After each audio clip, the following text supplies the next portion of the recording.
ആ മുജാഹിദിന്റെ പള്ളി എന്ന പേരിൽ മുജാഹിദ് പള്ളി ഉണ്ടാക്കിയിട്ട് അവിടെ പച്ചമലയാളത്തിൽ പ്രസംഗിക്കുന്ന ഒരു മീറ്റിംഗ് ഉണ്ട്. ഞാൻ ആഖിറത്തിൽ വിശ്വസിക്കുന്ന മുസ്ലിമീങ്ങളോട് പറയുന്നു, ആ മുജാഹിദിന്റെ ജുമയാണെന്ന നിലക്ക് നിങ്ങൾ പോയി നിസ്കരിക്കുന്ന ഒരൊറ്റ നിസ്കാരവും സഹീഹല്ല. നിങ്ങളുടെ ജുമ ബാത്തിലാണ്, നിസ്കാരം ബാത്തിലാണ്.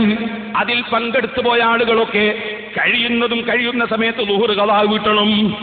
ഒരിക്കലും തന്നെ മുജാഹിദിന്റെ ജുമയാണെന്ന് മനസ്സിലാക്കി മലയാളത്തിലുള്ള ഖുത്ബയിൽ പോയി പങ്കെടുത്ത് നിങ്ങളെ ജുമ വീട്ടി എന്ന് നിങ്ങൾ ധരിക്കണ്ട.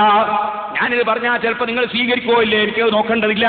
പടച്ചവന്റെ കോടതിയിലെത്തുന്ന സമയത്ത് അള്ളാഹുവിനോട് ഞാൻ തുറന്നു പറയും, മുജാഹിദിന്റെ ജുമ അത് സഹീഹല്ലെന്ന് ഇമാം നബവി റളിയല്ലാഹു അൻഹുവിന്റെ കിതാബിൽ, അതുപോലുള്ള മറ്റ് മഹാന്മാരുടെ കിതാബിൽ ഖുത്ബ അറബിയിൽ തന്നെ ആകണം നിബന്ധനയാണ്, ഇല്ലെങ്കിൽ ഖുത്ബ സഹീഹല്ല എന്ന് വ്യക്തമായി പറഞ്ഞതിനാൽ മലയാള ഖുത്ബ നടക്കുന്ന മുജാഹിദിന്റെ ജുമ സഹീഹല്ല, സഹീഹല്ല, സഹീഹല്ല.